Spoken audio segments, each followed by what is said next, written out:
ओम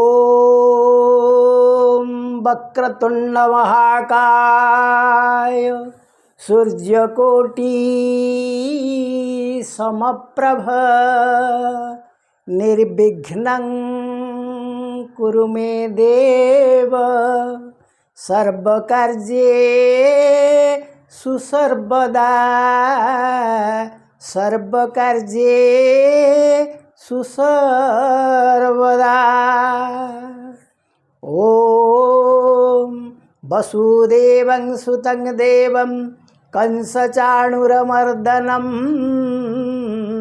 देवकी परमानन्दं कृष्ण वन्दे जगद्गुरुं कृष्ण वन्दे जगद्गुरु। हरि ओम। प्रिय सज्जन वृंद, आजिर ये भागवत प्रश्नोत्तर पावन परिसर को आपण मानक स्वागत जनाऊँ। परम कारुणिक भगवान अपार करुणारू आमे माने ए पर्यंत अनेक गुड़िए प्रश्नोत्तर कार्यक्रम कले एवं ताहा आपण मानक द्वारा ढेर आदृत होउची एवं आपण माने मध्य किछि किछि प्रश्न पचारुचंदी। तेणु यह एक शुभ लक्षण, कारण गोटे राज्यर जदि प्रजा माने समस्ते धार्मिक होता सत्यसंध हुअन्ति एवं समस्ते जदि परोपकार बा जेते गुड़िए आमर आध्यात्मिक ज्ञानर अधिकारी हो पारती ताहा समाज पे निश्चित भाव में गोटे शुभ लक्षण। किंतु जोठी प्रजा माने अत्याचारी हो जिवे, विशृंखल हो जिवे, शासक को मानिबे नहीं बा कौनसी प्रकार नीति नियम मानिबे नहीं, सेठी जदि चोरी बा विभिन्न प्रकार जो सब होउची असामाजिक कार्यकलाप वृद्धि घटे, ताहेले समाज घोर विपर्जयर सम्मुखीन हुए।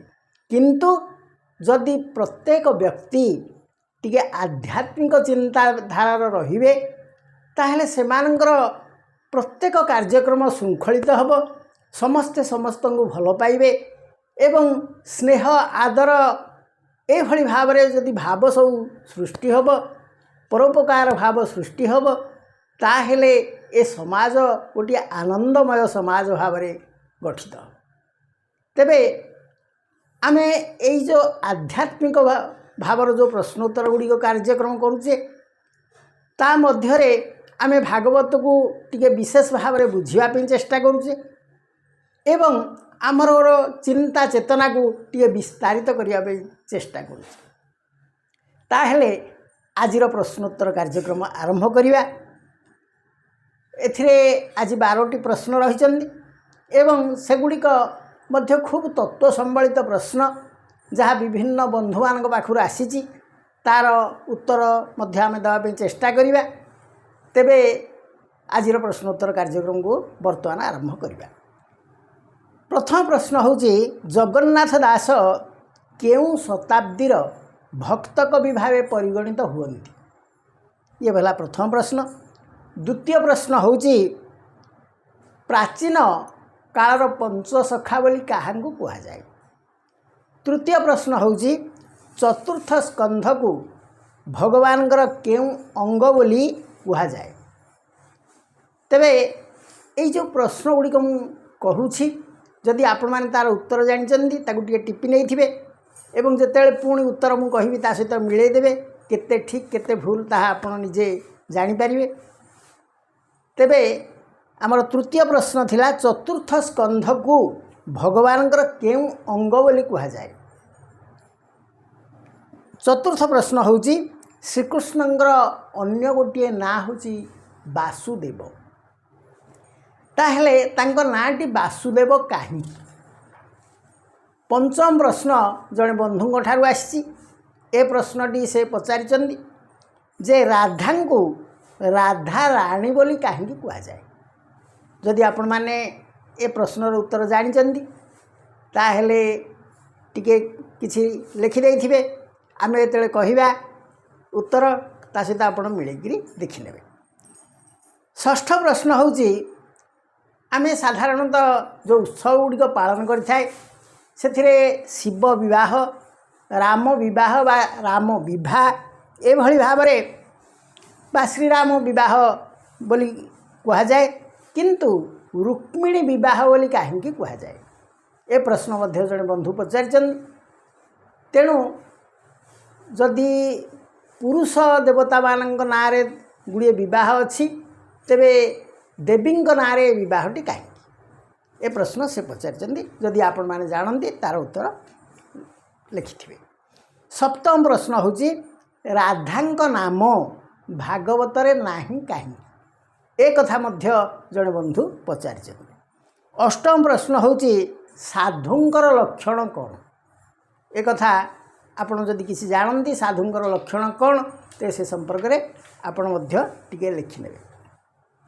नवम प्रश्न होची भागवतर चतुर्थ स्कंधर तृतीय अध्याय रे भगवान शंकर माँ सती की कहा घर को न जीवा पाई निर्देश देइछन्ति।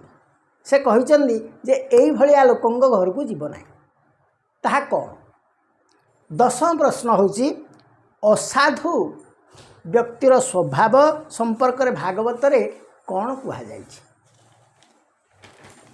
11 नंबर प्रश्न होची भागवत रे उल्लेख अछि जे गोटे मंत्र छोट मंत्रटीए किंतु ताकू बारंबार पाठ कले मनीष देवतांक दर्शन लाभ करे से मंत्रटी कौन।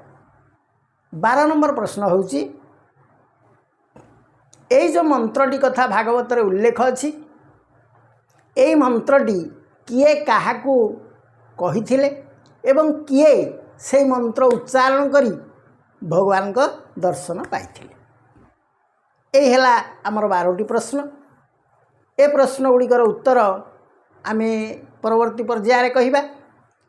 तेबे एठी कथा होची जे भागवत पाठ करिवा द्वारा मनुष्यर कौन लाभ हुए बा भागवत को एभली भाव रे आलोचना करिबा सत्संग करिबा प्रत्यह भागवत पाठ करिबा बा केउ स्थान रे भागवत पठन होउथिले ताकू टिए श्रवण करिबा बा विभिन्न पाला मंच मध्यरे टिए रही सेठी शास्त्रकार मानकर पुराण आलोचना गोटे श्रवण करिबा या द्वारा कौन हुए ना ता द्वारा चित्त चांचल्य ताहा दूर होता है मन स्थिरता लाभ करे एवं मन स्थिर लाभ करिबा पाई मन जदि स्थिर रहिला ताहेले आपनको स्वास्थ्य मध्य स्थिर रहिबो। कारण आमर डाक्तर माने मध्य वर्तमान गवेषणा कर जानि पारिचंती जेते रोग मनीष को होउची सेथुरु अर्धाधिक रोग होउची मानसिक चाप जो मानसिक चाप जो ब्लड प्रेशर हुए मानसिक चाप जो आमर मधुमेह बा डायबिटीज रोग होता है मानसिक चाप जो मध्य गैस्ट्रिक समस्या देखा दे था एमती एमती एमती भी कहुच्छी मानसिक चाप जो मनीष देहरे चर्म रोग मध्य देखा दिए।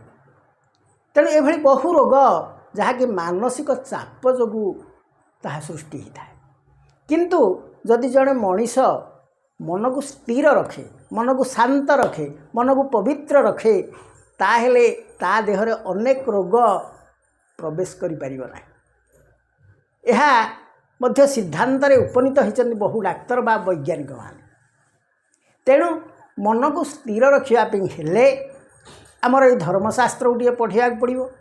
धर्मशास्त्र पढ़िया को आपन को समय जदि नाही ताहेले कोठी विभिन्न स्थान रे आमर यूट्यूब रे हो बा टीवी रे हो केतेबेले गोटे धर्म आलोचना होउची टिके श्रवण करंतु किछि नहेले आपन टिके नाम जप करंतु भगवान को नाम आपनकर प्रिय जो ठाकुर अछंती जे आपनकर आराध्य देवता तांकर नाम को जदि आपन टिके बारंबार बारंबार घोषिबे बा जप करिवे ताहेले तांकर करुणा आपन प्रति निश्चित भाव में झरी आसीबो एवं से आशीर्वाद बल रे आपनकर जो काम गुड़िक असहज मन होउथिबो ताहा सहज होई जिवो। तेणु ये जो नाम जपर महात्म्य जुगे जुगे रही एई नाम जप करी बहु असाध्य साधन बहु भक्त करिपारिचंती। तार तो से कथा वर्णना कले पूरा बहुत समय लागिबो। तेबे एठी गोटे कहानी मन पड़ुची नाम जप करी किए किए कौन लाभ पाइथिले। गोटे छोट कहानी कहा जाउची। ताहा बहु पुराना कहानी नुहे, आम एई अल्प किछि वर्ष तलर कहानी। हुए तो ताहा 1400 मसीहार कथा ही थाई पारे। तेबे जेतेबेले सम्राट अकबर से भारतर सम्राट थिले एवं तांको पाखरे भल विद्वान लोक मानू से रखिथिले। कारण तांकर जेतेबेले किसी समस्या सृष्टि होउथला तांकर जो विद्वान व्यक्ति मान थिले तांको सहित से आलोचना करी ताकू समाधान करुथिले। जो विद्वान व्यक्ति मान तांको पाखरे थिले तांको मध्यरे बीरबल होउचंदी तांकर श्रेष्ठ अमात्य एवं तांको से खूब भल पाती। कारण जेतेबेले कौनसी गोटे समस्या सृष्टि हुए तांकर से बीरबल को पचारि दियंती एवं बीरबल एभली प्रत्युत्पन्नमती थिले, एभली से माने सांगे सांगे सब समाधान करिया व्यक्ति थिले, से तार समाधान से कर देउथिले। तेणु अकबर तांको ऊपर सदा सर्वदा संतुष्ट थांती एवं तांको सबुआड़े नहीं जाती सांगे। दिने अकबर एवं बीरबल दुईटी घोड़ारे बसी अन्य गोटे स्थान को जीवाई बाहरी। से माने गला बेले प्रचंड रौद्रताप हेतु से माने क्लांत हो पड़े। पाखापाखि समय होची 12टा हो दिन 2 प्रहर कथा। तेणु से माने गोटे गछ विराट बरगछटे थिला। जंगल पथर से गति कला बेलू जंगल सरी आसी गोटे बरगछ अच्छी से बरगछ पाखे विश्राम नापी से चिंता कले। तेणु से माने घोड़ार ओह्लै पड़े एवं से टिके बसीगले। बसीगला अकबर खूब क्षुधा अनुभव कले। तेणु से बीरबल को कहले जे बीरबल तुम्हें जाओ किसी खाद्य संग्रह कर। बीरबल सेतेबेलू ध्यान मुद्रार बसीगले। से बीरबल थिले श्रीरामंकर जड़े भक्त। से सदा सर्वदा त्रिसंध्या करती। सकाळ 6टा पूर्व से भगवान को आराधना करती, तांको नाम जप टिके करती। 2 प्रहर समय ठीक 12टा बेले से मध्य टिके नाम जप करती एवं संध्यारे टिके नाम जप करती। तेणु यहाँ त्रिकाल संध्या बोली कहा जाए, त्रिसंध्या बोली कहा जाए। से तेणु तांकर बसीगले 12टा हेतु बाजीगला। तेणु से बसीगले राम नाम जप करिबारे।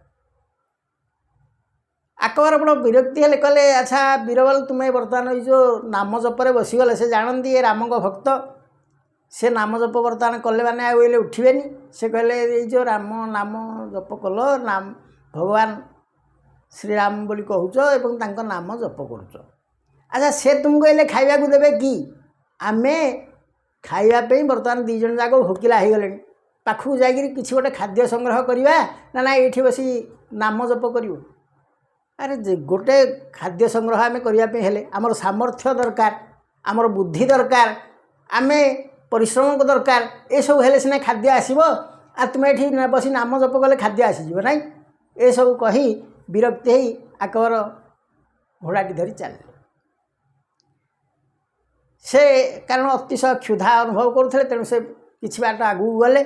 जा हो गोटे घर देखिपारे एवं से 2-4टी घर भितर जो घरटी तांको भल लगे जे ये जड़े उच्चपदस्थ हो थाई पारती धनाढ़ व्यक्ति हो पारि थांती। तांको घर पाखु गले एवं तांको निजर परिचय देले।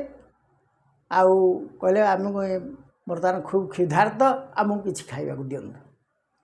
से व्यक्ति बहुत खुशी हो गले। कहले जा हो सम्राट अकबर आम घर को आछंती। तेणु से तांको पाई विभिन्न प्रकार खाद्य तैयारी कले एवं ताको खाइबा को देले। तापरे अकबर कहले हाँ मो सहित जड़े अच्छा। तेणु से भी क्षुधा अनुभव करुवे जदि किसी सुविधा हम दे पारते। तेणु से सांगे सांगे अनुरूप खाद्य जहाँ अकबर को देते से 5-7 प्रकार खाद्य सामग्री तैयारी करी जहाँ होता से जहाँ बड़ी देले कहले हाँ नियंतु आपण बंधु को दे।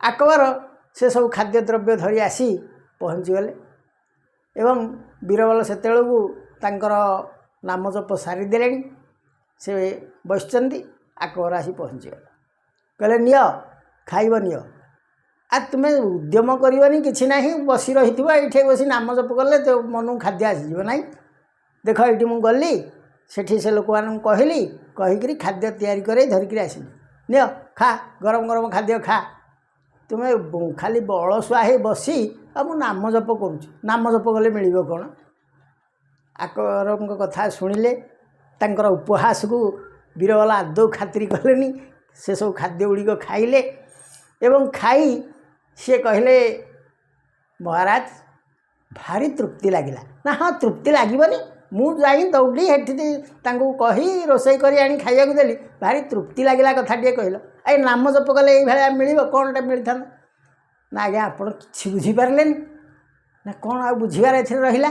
अरे मु तो गली उद्यम कली आनिली खाइबा खाइल तुम्हें ए मु बुझीबार कौनटा अच्छे ना बुझीबार अच्छे देखंतु मु भगवान को प्रार्थना करुଥିଲି प्रभु आउ मोर दिनटी आज जमती हेले आपण इच्छा कटई दियंतु तेणु भगवान चाहिए जे जी भारतर सम्राट से तुम पई बहु दूर जाई खाद्य संग्रह करी धरी आसी तुम पाखे थोइबी भाविले केते बड़ सम्राट आपण मो पे खाद्य धरी आसिले ना नहीं ताहेले एक करेला कि आपण तो चाहिए विरक्ति हौ देखी बीरबल तो कहूँ बुद्धि खर्च करुँचे ठाकुर को डाकुचे कि खाइब एक कथा आप चिंता करी मो पे आनी नथे खाद्य न आनी पारि थांते किंतु आपण मो पे खाद्य धरी आस द्वितीय कथा हूँ मु जदि खाद्य पे जाई मत किए चिन्हे मु आपणकर प्रिय मंत्री हो पारे आपण प्रिय अमात्य हो पारे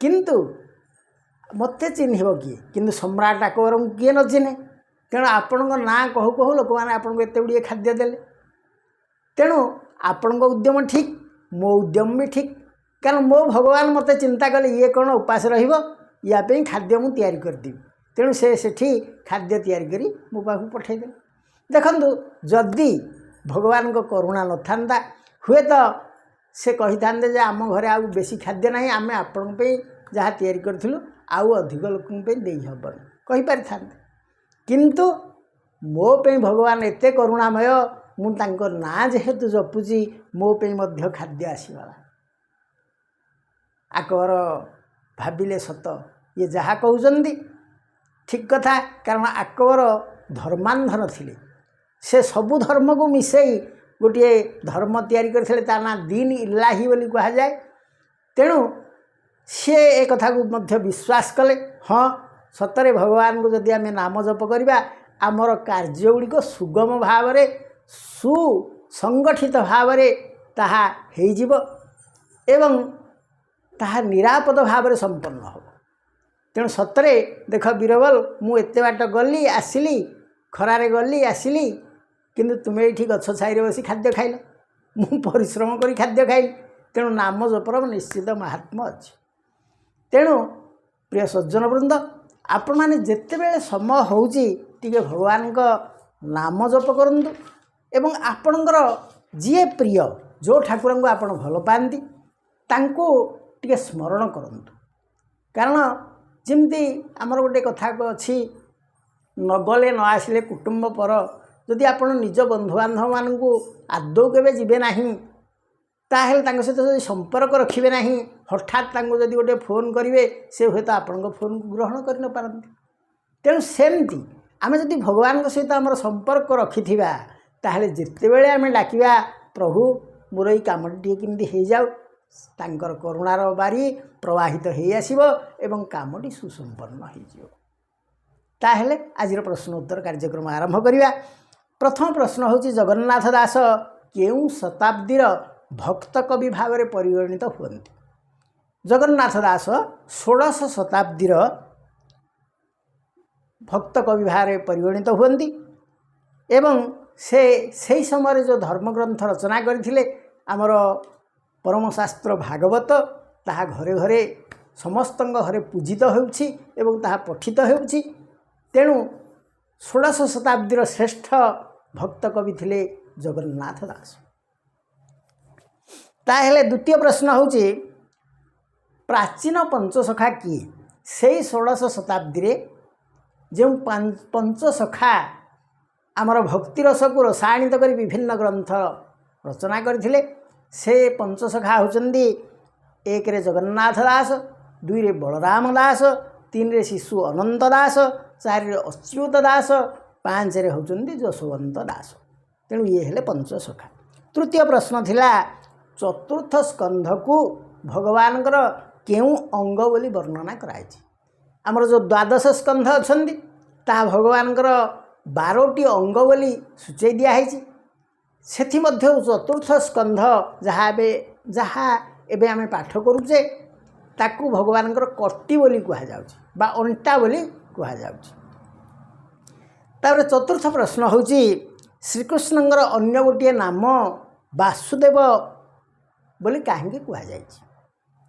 ଭାଗବତର ପ୍ରଥମ ସ୍କନ୍ଧର 8ମ ଅଧ୍ୟାୟ ସେ କହନ୍ତି ଯେ ଯେହେତୁ ଭଗବାନ ବସୁଦେବଙ୍କର ପୁତ୍ର ହିସାବରେ ଜନ୍ମଗ୍ରହଣ କରିଥିଲେ ତେଣୁ ତାଙ୍କର ନାମ ବାସୁଦେବ ବୋଲି କୁହାଯାଏ। ସେ କଥା ସେ କ'ଣ ଲେଖିଲେ? ତୁନାଥ କୃଷ୍ଣ ଅବତାରେ ପ୍ରକାଶ ବସୁଦେବ ଘରେ ଦେବକୀ ଉଦରୁ ସମ୍ଭବ ଏଣୁ ତୋ ନାମ ବାସୁଦେବ। ତେଣୁ ଭଗବାନଙ୍କର ନାଁ ଯେହେତୁ ବସୁଦେବସ୍ୟ ଅପତ୍ୟମ୍ ପୁମାନ୍, ତେଣୁ ତାଙ୍କର ନାମ ବାସୁଦେବ। ଇଏ ଗୋଟିଏ କଥା। ଆଉ ଗୋଟିଏ ତତ୍ତ୍ୱ ମଧ୍ୟ ଅଛି, କାରଣ ଭାଗବତରେ ବର୍ଣ୍ଣନା ଅଛି କୃଷ୍ଣ ଅବତାର ପୂର୍ବରୁ ବି ଭଗବାନ ବିଷ୍ଣୁଙ୍କୁ ବାସୁଦେବ ବୋଲି କୁହାଯାଏ। ତାହେଲେ କାହିଁକି କୁହାଗଲା? ନା ବାସୁ ଅର୍ଥ ହେଉଛି ସମସ୍ତ ଜୀବ। ବାସୁଦେବ ଏଇ ଶବ୍ଦଟିକି ଆମେ ଦୁଇ ଭାଗ କରିଦେବା। ବାସୁ ଅର୍ଥ ହେଉଛି ସମସ୍ତ ଜୀବ ଏବଂ ଦେବ ଅର୍ଥ ହେଉଛି ପରମେଶ୍ୱର ବା ଦିବ୍ୟ ସତ୍ତା। ତେଣୁ ସମସ୍ତ ଜୀବଙ୍କ ମଧ୍ୟରେ ଯିଏ ଦିବ୍ୟ ସତ୍ତା ଭାବରେ ବିରାଜମାନ କରନ୍ତି ସେ ହେଉଛନ୍ତି ବାସୁଦେବ। ତେଣୁ ଭଗବାନଙ୍କର ଇଏ 2ଟି କଥା କୁହାଯାଉଛି। ଗୋଟିଏ ହେଲା ବସୁଦେବଙ୍କ ପୁତ୍ର ହେତୁ ତାଙ୍କ ନାମ ବାସୁଦେବ ଏବଂ ଆଉ ଗୋଟିଏ କଥା ହେଲା ଯେ ବାସୁ କହିଲେ ସମସ୍ତ ଜୀବ ଏବଂ ଦେବ କହିଲେ ସେ ହେଉଛନ୍ତି ପରମେଶ୍ୱର ବା ଦିବ୍ୟ ସତ୍ତା। ତେଣୁ ସମସ୍ତ ଜୀବଙ୍କ ମଧ୍ୟରେ ଯେଉଁ ଦିବ୍ୟ ସତ୍ତା ବିରାଜମାନ କରନ୍ତି ବା ତାଙ୍କ ମଧ୍ୟରେ ବାସ କରନ୍ତି ସେ ହେଉଛନ୍ତି ବାସୁଦେବ। ପଞ୍ଚମ ପ୍ରଶ୍ନ ହେଉଛି ରାଧାଙ୍କୁ ରାଧା ରାଣୀ ବୋଲି କାହିଁକି କୁହାଯାଏ? ପ୍ରକୃତରେ ଯଦି ଆମେ ସେ କଥାକୁ ଭାବିବା, ରାଧା ତ ରାଣୀ ନୁହନ୍ତି, କାରଣ ସେ ଜଣେ ଗୋପାଳୁଣୀ ମାତ୍ର। ତେଣୁ ତାଙ୍କୁ ରାଣୀ କାହିଁକି କୁହାଗଲା? ସେ କୌଣସି ରାଜାଙ୍କ ପତ୍ନୀ ନୁହନ୍ତି। ଆମେ ସାଧାରଣତଃ ବୁଝୁ ଯେ ରାଜାଙ୍କ ପତ୍ନୀଙ୍କୁ ରାଣୀ କୁହାଯାଏ। ତେବେ ଏହା ପଛରେ ରାଣୀ କହିବା ପଛରେ ଗୋଟିଏ ଭକ୍ତି ତତ୍ତ୍ୱ ଓ ପ୍ରେମ ତତ୍ତ୍ୱ, ପ୍ରେମର ଗଭୀର ଅର୍ଥ ରହିଛି। ଏଇ ଯେଉଁ ରାଣୀ କୁହାଯାଉଛି ଏହା ପଛରେ ଗୋଟିଏ ଭକ୍ତି ତତ୍ତ୍ୱ ଆଉ ପ୍ରେମର ଗଭୀର ଅର୍ଥ ରହିଛି। କାହିଁକି ନା ରାଣୀଙ୍କର ନାଁଟା ସବୁବେଳେ ରାଜାଙ୍କ ସ୍ତ୍ରୀ ବୋଲି କୁହାଯାଏନି। ସବୁଠାରୁ ଉଚ୍ଚ ସ୍ଥାନରେ ଥିବା ନାୟିକାଙ୍କୁ ରାଣୀ ବୋଲି ମଧ୍ୟ କୁହାଯାଏ। ରାଧାଙ୍କୁ ଯେତେ ଗୋପୀ ଅଛନ୍ତି ତାଙ୍କ ମଧ୍ୟରେ ଶ୍ରେଷ୍ଠା ବୋଲି କୁହାଯାଏ। ତେଣୁ ତାଙ୍କୁ ରାଧାରାଣୀ ବୋଲି କୁହାଯାଏ। ଇଏ ହେଲା ଗୋଟିଏ କଥା। ଦ୍ୱିତୀୟ କଥା ହେଉଛି ଶ୍ରୀକୃଷ୍ଣ ତ ହେଉଛନ୍ତି ସ୍ୱୟଂ ଭଗବାନ। ତେଣୁ ଭଗବାନଙ୍କ ହୃଦୟର ସିଂହାସନରେ ଯିଏ ସଦାସର୍ବଦା ଅଧିଷ୍ଠିତା ହେଇଥାନ୍ତି ତାହେଲେ ସେ ତାଙ୍କ ହୃଦୟର ରାଣୀ ନୁହନ୍ତି କି? ସେଥିପାଇଁ ଶ୍ରୀକୃଷ୍ଣଙ୍କ ହୃଦୟର ରାଣୀ ହେତୁ ତାଙ୍କୁ ରାଧାରାଣୀ ବୋଲି କୁହାଯାଏ। କାହିଁକିନା ଆପଣ ବୃନ୍ଦାବନ ଯିବେ, ସେଠି କେହି କାହାକୁ ଯେଉଁ ପ୍ରଣାମ କରନ୍ତି ବା ସମ୍ବୋଧନ କରନ୍ତି ସବୁ ରାଧେ ବୋଲି ସମ୍ବୋଧନ କରନ୍ତି। କହିବାର ଉଦ୍ଦେଶ୍ୟ ହେଉଛି ଯେ ସେଠି ରାଧା ହେଉଛନ୍ତି ଶ୍ରେଷ୍ଠା, କାରଣ ରାଧା ଭକ୍ତିଭାବର ଶ୍ରେଷ୍ଠ ନାୟିକା ଏବଂ ଶ୍ରେଷ୍ଠ ନିଦର୍ଶନ ହେତୁ ସମସ୍ତେ ପରସ୍ପରକୁ ସେହି ଭାବରେ ସମ୍ବୋଧନ କରନ୍ତି। तृतीय कथाटी कौन ना गौड़ीय वैष्णव तत्व अनुसार राधा हेउछंती कृष्णंकर लादिनी स्वरूप बा आनंदमयी शक्ति लादिनी शक्ति बा आनंदमयी शक्ति से होचन तेणु तांको एते उच्च स्थान अधिष्ठात्री हेतु राणी बोली कहा जाए। ये है तृतीय कथा। चतुर्थ कथाटी होची जे राधा शब्दटी आसीची कोठू ना राध शब्द संस्कृत जो धातु अच्छी राध से ही राध धातु आसी। राध अर्थ कौन ना पूजा करिबा एवं रा अर्थ होची मोक्ष बा मुक्ति एवं धा अर्थ होची धारण करिबा। तेणु जीए मोक्ष बा मुक्ति देई पारंती ए भली जणे महिषी देवी को राणी बोली कहा जीव नाही कि कारण तांको नाम जप कले मोक्ष बा मुक्तिर मार्ग खोली जाई थाए। तेणु एथिपाई राधा को राधा राणी बोली कहा जाए। कहीं भगवान को कहा जाए विश्व सम्राट। विश्व सम्राट होचंदी भगवान विष्णु बा भगवान श्रीकृष्ण कारण से होचंदी समग्र विश्वर अधिष्ठाता। से अर्जुन को विश्वरूप दर्शन कराइथिले। तेणु जेहेतु तांको देहरे समग्र विश्व रही तांको हृदय सिंहासन जी अछंती से राणी न हेबे तो आउ हेबे कौन। तेणु तांकर जेते राणी थिले मध्य तांकर हृदय सिंहासन थांती राधा। तापरे आमे वर्तमान जीवा षष्ठ प्रश्न को।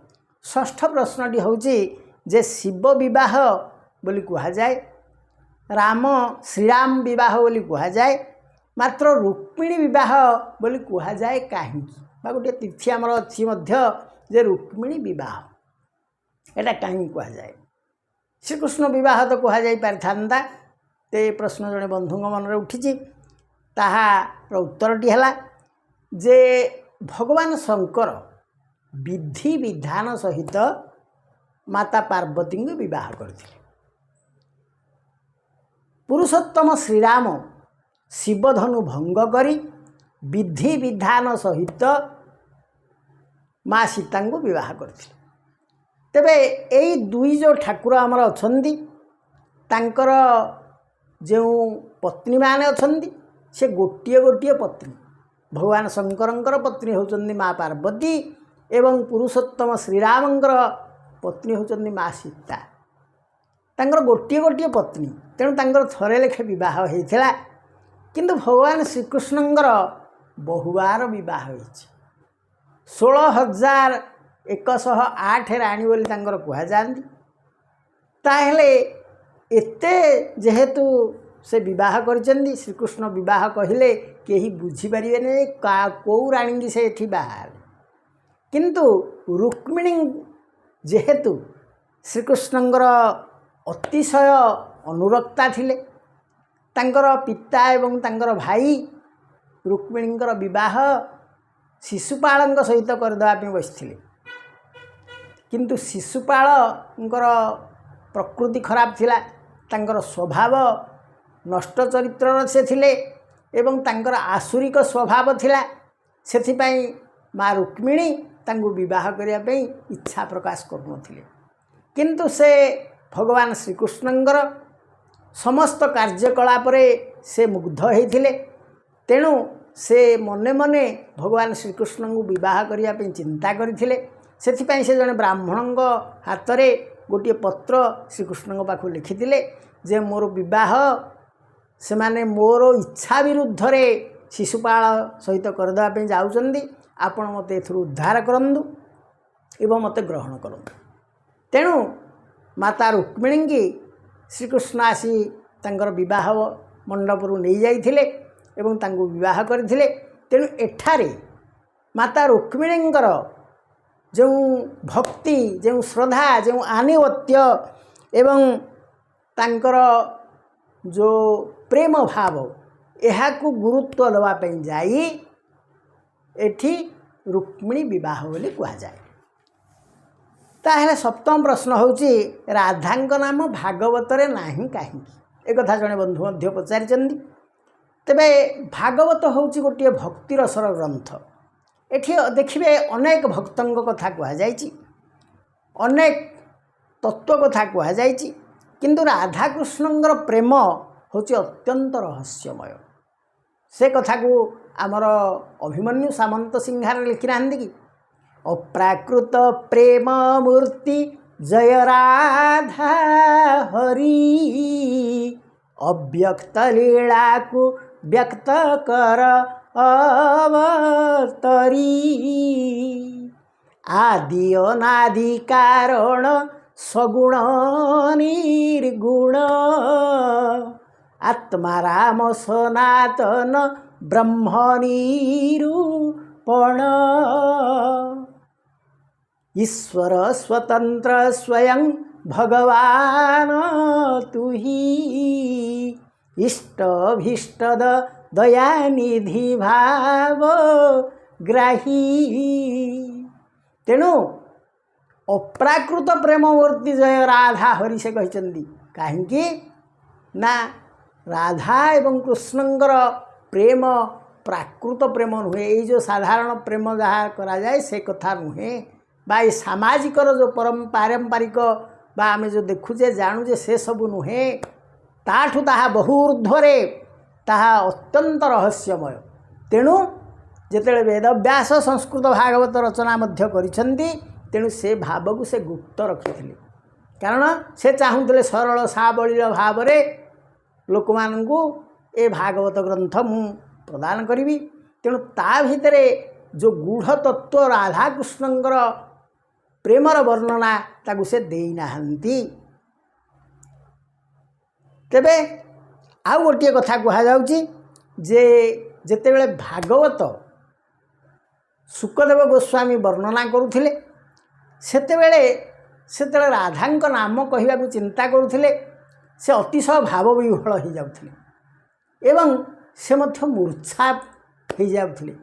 तेणु सेथिपाई से जेहेतु आगुरु जेते थर से उद्यम करिसेंती राधांक कथा कहवाई, सेतेबेले से भाव विह्वल हो मूर्छा हैला भलिया हो जाउथिले।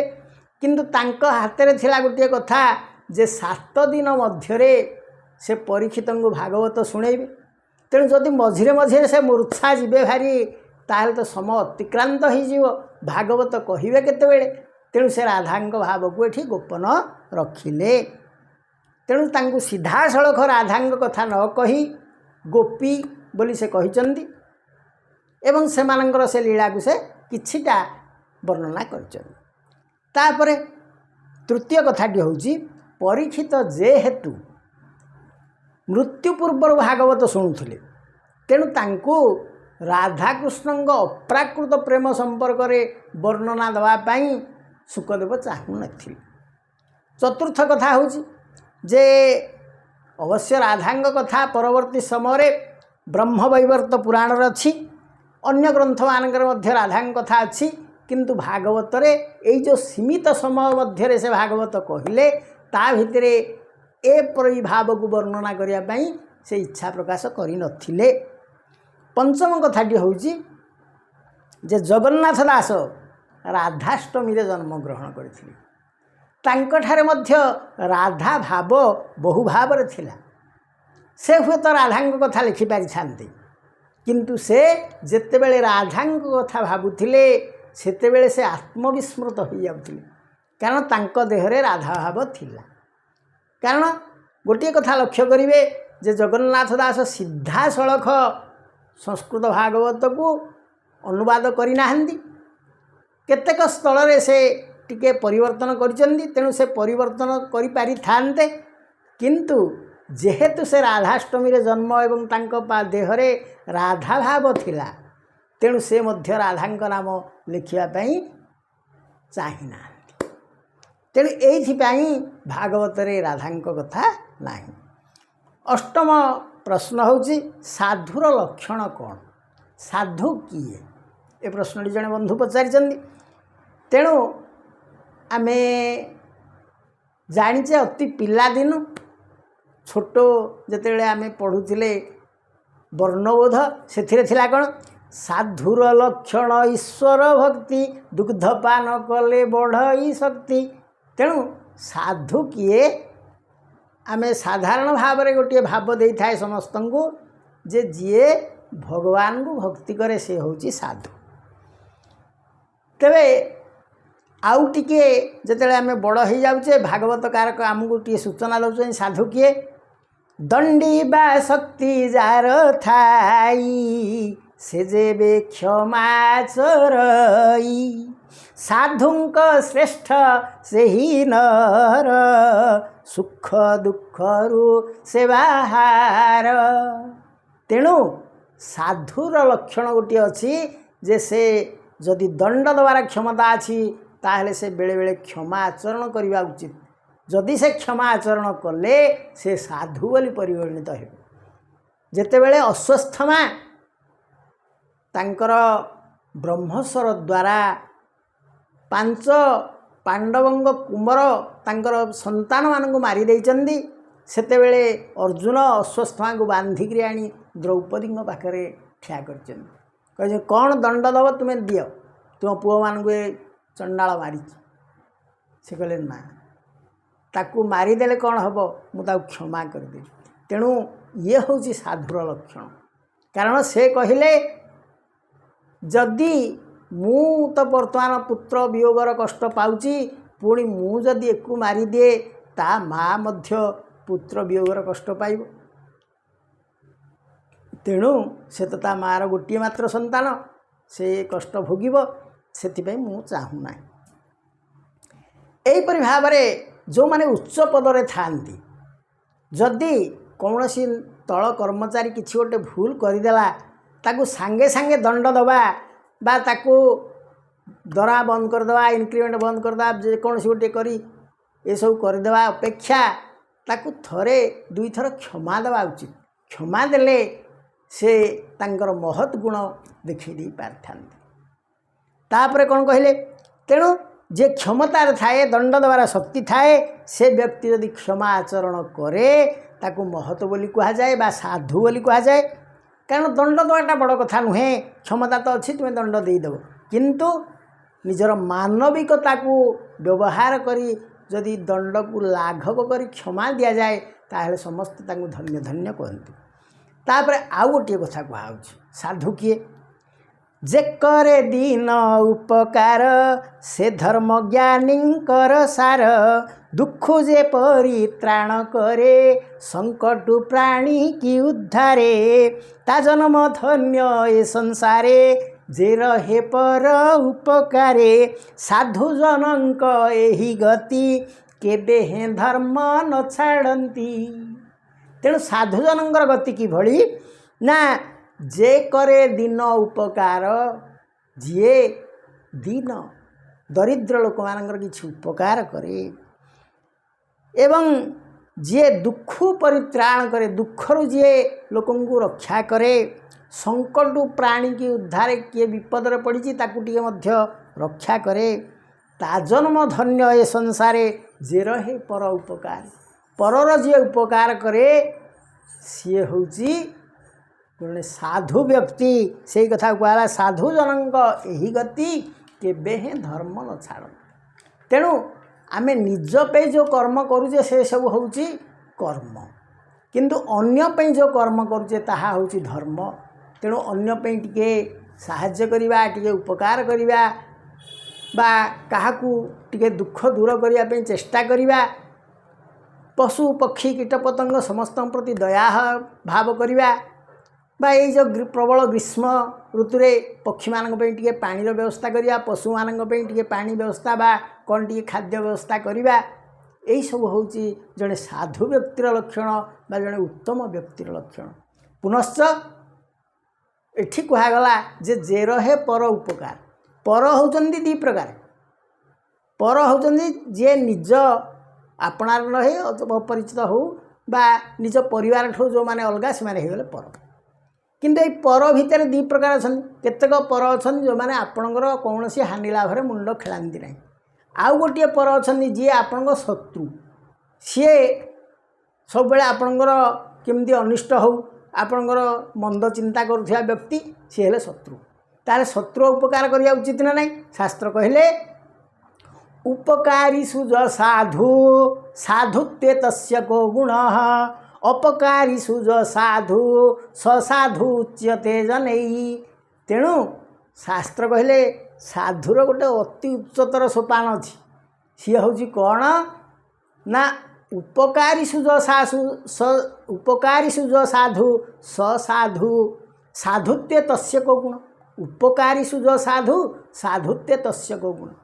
ତେଣୁ ଉପକାରୀ ବ୍ୟକ୍ତିର ଉପକାର କରିବା ଜଣେ ସାଧାରଣ ବ୍ୟକ୍ତିର କର୍ତ୍ତବ୍ୟ।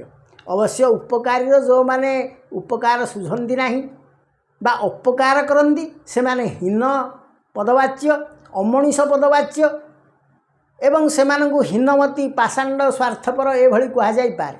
କିନ୍ତୁ ଯିଏ ଉପକାରୀର ଉପକାର କରେ ସେ ଜଣେ ଭଦ୍ର ବ୍ୟକ୍ତି, ସାଧାରଣ ବ୍ୟକ୍ତି, କାରଣ ଏଟା କରିବା ଉଚିତ ମଣିଷ ହିସାବରେ।